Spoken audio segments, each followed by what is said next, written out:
Hello everyone, my name is Mohammad Matiur Rahman. मैं research scholar Jamia Millia Islamia department of psychology का student हूँ और फैकल्टी भी हूँ। और मैंने नेट क्वालिफाई किया इन साइकोलॉजी में।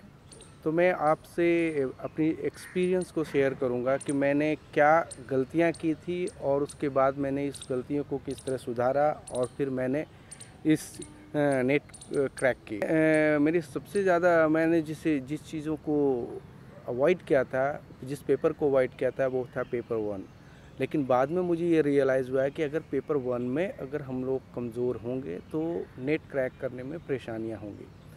तो मैंने इस चीज़ को बाद में रिया कि 2 अटैम्प्ट के बाद जब मैंने क्रैक नहीं कर पाया तो मैंने रियलाइज़ किया मैं गलती कहाँ कर रहा हूँ, मुझसे गलती कहाँ हो रही है। तो मैंने पता चला कि मेरी जो गलती हो रही है वो पेपर 1 में हो रही है। पेपर 1 को मैं बहुत ज़्यादा सीरियस नहीं ले रहा हूँ और अपने पेपर पर बहुत ज़्यादा मुझे कमांड होने के बावजूद भी मैं इस एग्ज़ाम को क्रैक नहीं कर पा रहा हूँ।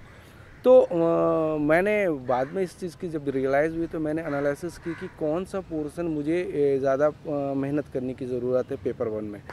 तो इसमें मैंने देखा कि मेरी टीचिंग एप्टीट्यूड अच्छी है, रिसर्च मैथोलॉजी भी अच्छी है, रीडिंग कॉम्प्रिहेंशन भी अच्छी है, बट लॉजिकल मैथमेटिकल रीजनिंग और हायर एजुकेशन में कहीं ना कहीं मेरी पोर्शन वीक है।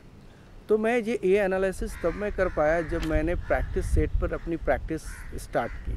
तो नेट का पहला कोई भी नेट एग्ज़ाम हो या कोई भी कंपटीशन एग्ज़ाम हो, उसकी पहली चीज़ होती है कि आप कितना ज़्यादा प्रैक्टिस करते हैं क्वेश्चन पेपर पर, क्योंकि प्रैक्टिस ही आपकी नॉलेज, आपकी इंफॉर्मेशन को इन्हांस करती है, बढ़ाती है। खुद के अंदर एक मतलब आपके सेल्फ स्टीम को बूस्ट करती है। तो मैंने ये चीज़ें देखी कि मेरी टीचिंग एप्टीट्यूड भी अच्छी, मेरी रिसर्च मैथोलॉजी भी अच्छी, मेरी कम्युनिकेशन अच्छी, आईटी इंफॉर्मेशन टेक्नोलॉजी भी मेरी अच्छी पोर्शन मजबूत थी। तो मैं कमज़ोर कहाँ था? कमज़ोर मैं था हायर एजुकेशन में, कमज़ोर था मैं इन्वायरमेंटल में, कमज़ोर था मैं डीआई में, कमज़ोर था मैं लॉजिकल रीजनिंग में, मैथमेटिकल रीजनिंग में। ये पोर्शन हमारे वीक पोर्शन थे जो हमें स्कोर्स करने में प्रॉब्लम क्रिएट कर रहे थे। तो मैंने मैं आपसे ये शेयर करूँगा कि तो first analyse, discover your talent. First discover your talent, discover your strong portion areas. किस एरिया में आप ज़्यादा बेहतर कर रहे हो, पहले आप उसे आइडेंटिफाई करो। फिर आप उस एरिया को भी आइडेंटिफाई करो कि आप किस एरिया में अच्छे नहीं हो। तो आपका मेन फोकस होना चाहिए वो एरिया जिसमें आप बहुत अच्छा नहीं कर पा रहे हो। तो आपको मैं एक चीज़ें देना चाहता हूँ कि रिसर्च मैथोलॉजी एक ऐसा पार्ट है जो पेपर 1 और पेपर 2 के लिए इम्पोर्टेंट होता है। तो आप रिसर्च मैथोलॉजी में जो बच्चे कमज़ोर हैं उनके लिए मेरी ये सजेशन है, पर्सनल सजेशन है कि आप इस पोर्शन को बहुत ज़्यादा स्ट्रॉन्ग करें, क्योंकि ये पोर्शन आपके पेपर फर्स्ट में और पेपर सेकंड दोनों में इम्पॉर्टेंट होती है। अगर आप इस पोर्शन में कमज़ोर है तो आप पेपर सेकंड में भी इस पोर्शन से जो क्वेश्चंस होंगे वहाँ आप उन्हें आंसर करने में आपको दिक्कतें होंगी, कठिनाइयाँ होंगी। तो रिसर्च मैथोलॉजी एक ऐसा पोर्शंस है जहाँ बच्चे को बहुत ज़्यादा मेहनत करने की ज़रूरत होती है, क्योंकि उसमें आप अपनी बढ़ा सकते हो। तो टीचिंग एप्टीट्यूड बहुत सिंपल क्वेश्चंस होते हैं, वो आप बहुत सारे मटेरियल अवेलेबल है जिससे आप जिस रिसोर्स को यूज़ कर अपनी टीचिंग एप्टीट्यूड से क्वेश्चन कर सकते हैं। बट हायर एजुकेशन के लिए मुझे बहुत ज़्यादा आइडिया नहीं थी कितनी डीम यूनिवर्सिटी हैं, कितनी सेंट्रल यूनिवर्सिटी हैं, कितनी स्टेट यूनिवर्सिटी हैं और कितनी बॉडीज़ यूजीसी की क्या फंक्शंस है और नैक की क्या फंक्शंस है। ये इसमें बहुत ज़्यादा मुझे इन्फॉर्मेशन नहीं थी। तो मैंने इन सब इन्फॉर्मेशन के लिए MHRD की वेबसाइट से मैंने उनकी वेबसाइट पे पड़ी इन्फॉर्मेशन को रीड किया और अपनी हायर एजुकेशन जो वीक पोर्शन था मैंने उसे वहाँ मजबूत किया।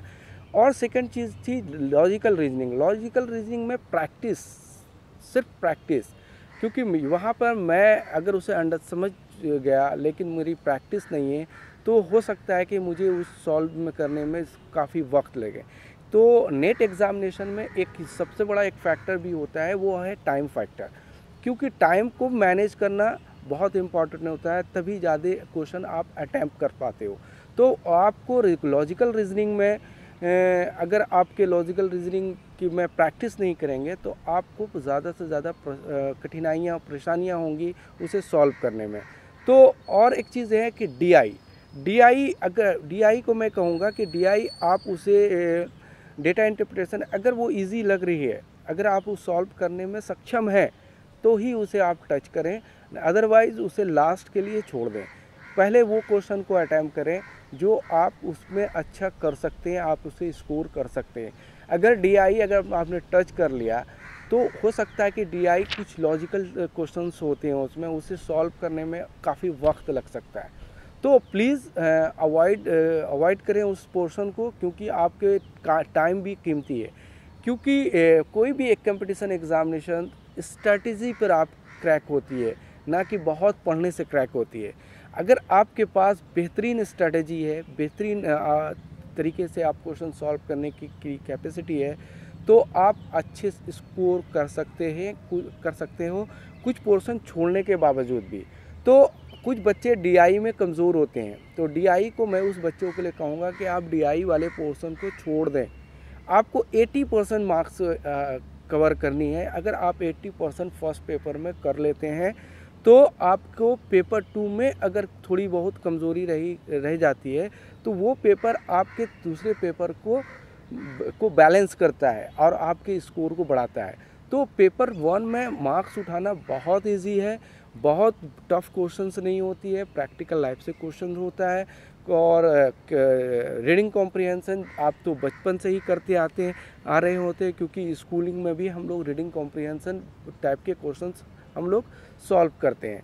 तो आप और मैं ये कहूँगा कि 10 इयर्स के क्वेश्चन पेपर पर प्रैक्टिस करें तो वो ज़्यादा बेहतर होगा, क्योंकि उससे आपको पता चलेगा कि किस तरह के क्वेश्चंस, किस टाइप के क्वेश्चन, किस एरिया से कितनी क्वेश्चंस पूछे जाते हैं।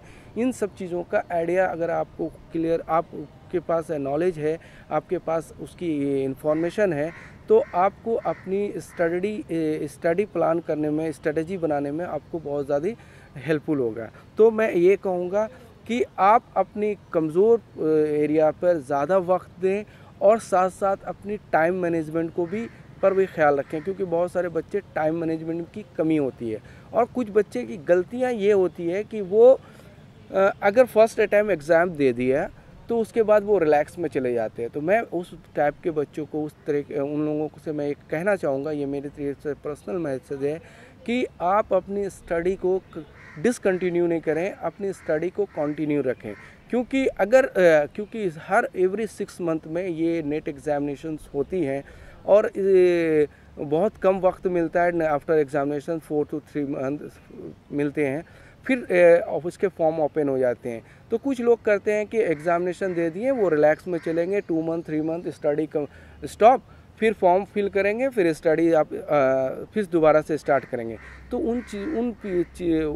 ये गलतियों में से ये होता है कि आप बहुत चीज़ों को फॉरगेट हो चुके होते हैं, बहुत सारी चीज़ों को भूल चुके होते हैं।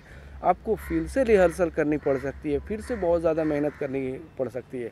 अगर इरादा है कि मुझे नेट JRF क्रैक करना है तो मैं आपसे एक सजेशन कहता हूँ कि आप अपनी स्टडी को कंटिन्यू रखें। एग्ज़ाम दें, उसके 2 दिन 3 दिन रेस्ट लें, फिर आप अपनी बैक हो जाएं अपनी स्टडी की तरफ। इससे क्या होगा, एक अटैम्प्ट पे नहीं हो, सेकंड अटैम्प्ट में ज़रूर रिज़ल्ट होगा, ये मेरा वादा है। और मैंने ये स्ट्रेटजी को मैंने यूज़ किया हो और उसके बाद मुझे पॉजिटिव रिज़ल्ट मिली है। और मैं ये बताने में मुझे बहुत खुशी हो रही है, क्योंकि मैं अपने एक्सपीरियंस को आप तक पहुंचा सका। आप लोगों से ये कहता हूँ, अगर ये वीडियो आप लोगों को वो अच्छी लगी है तो आप इस पर प्लीज़ लाइक करें, कमेंट करें। और अगर आपको इससे कुछ रिलेटेड क्वेरी पूछनी है, क्वेश्चंस पूछने हैं, कुछ डाउट्स हैं आप लोगों के पास, तो आप अपने डाउट्स को कमेंट सेक्शन पर डालें, मैं आपके डाउट्स को क्लियर करने की कोशिश करूँगा। Thank you.